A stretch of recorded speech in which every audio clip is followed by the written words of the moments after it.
Assalamualaikum warahmatullahi wabarakatuh. Apa kabar anak-anakku? Jumpa lagi dengan Ibu Rinsila. Pada hari ini kita akan membahas tentang jenis-jenis dan sifat-sifat fungsi. Sebelum memulai pelajaran, marilah kita berdoa terlebih dahulu. Adapun kompetensi dasar kita adalah 3.5 menjelaskan operasi komposisi pada fungsi dan operasi inverse pada fungsi inverse serta sifat-sifatnya serta menentukan eksistensinya.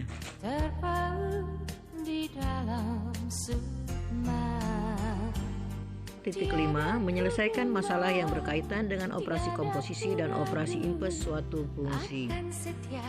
Adapun tujuan pembelajarannya dapat kalian lihat di layar berikut ini. Ya.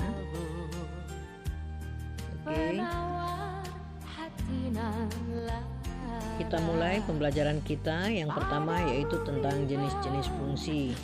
Jenis-jenis fungsi ini ada 7 macam, bisa kalian perhatikan di layar. Baik, kita mulai dengan fungsi yang pertama yaitu fungsi konstan atau fungsi tetap. Silakan kalian perhatikan.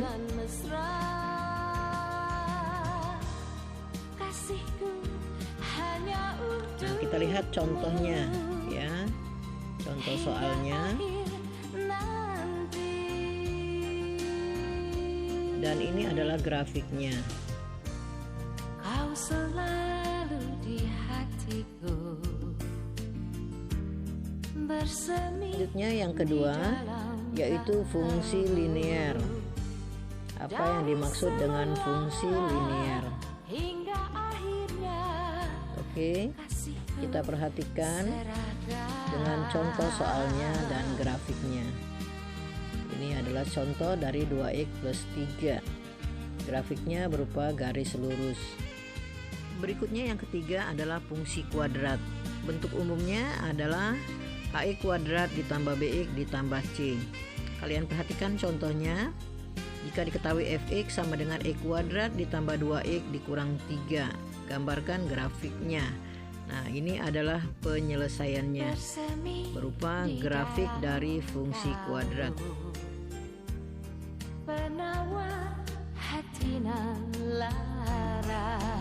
Yang keempat adalah fungsi identitas.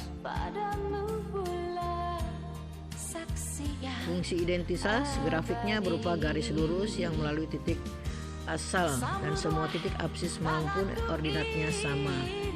Fungsi identitas dituliskan fx sama dengan x. Berikut adalah contoh dari fungsi identitas. Jika diketahui fx sama dengan x, ya, kalian lihat di sini.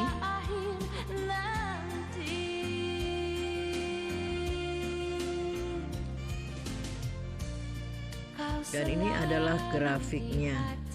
Kalian lihat di sini y sama dengan x.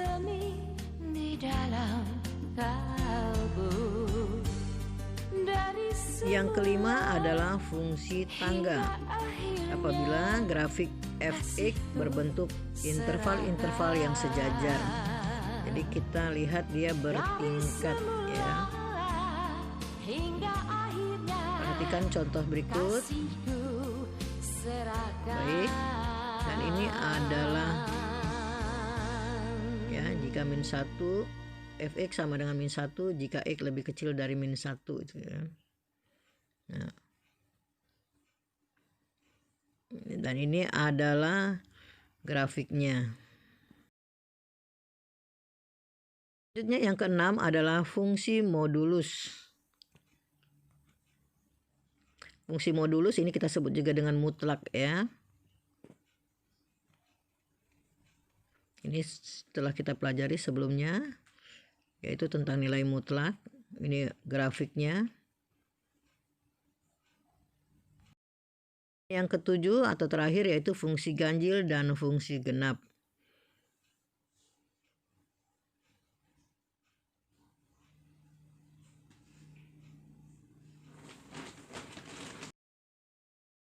Perhatikan contoh dari fungsi ganjil maupun fungsi genap di bawah ini. Oke.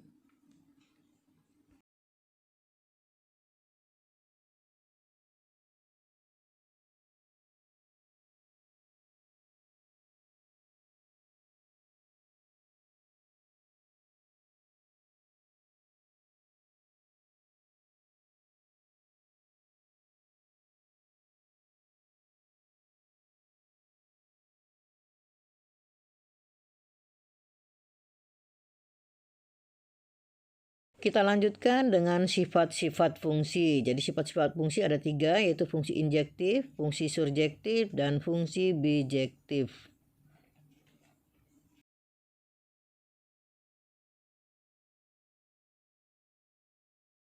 Yang pertama yaitu tentang fungsi injektif atau 1-1. Jika fungsi f memetakan A ke B, setiap B anggota B hanya mempunyai satu kawan saja di A, maka fungsi ini disebut fungsi 1-1 atau injektif. Sedangkan jika fungsi f memetakan A ke B, setiap B anggota B mempunyai kawan di A, maka f disebut fungsi surjektif atau suatu fungsi yang bersifat injektif sekaligus surjektif disebut dengan fungsi bijektif atau korespondensi 1-1. Perhatikan contoh berikut.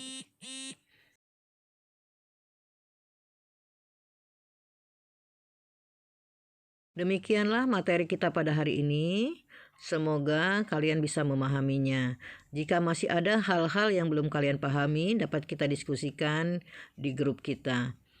Sebelum Ibu tutup materi kita hari ini, jangan lupa kalian kerjakan soal-soal yang sudah Ibu berikan. Ibu tutup dengan wassalamualaikum warahmatullahi wabarakatuh.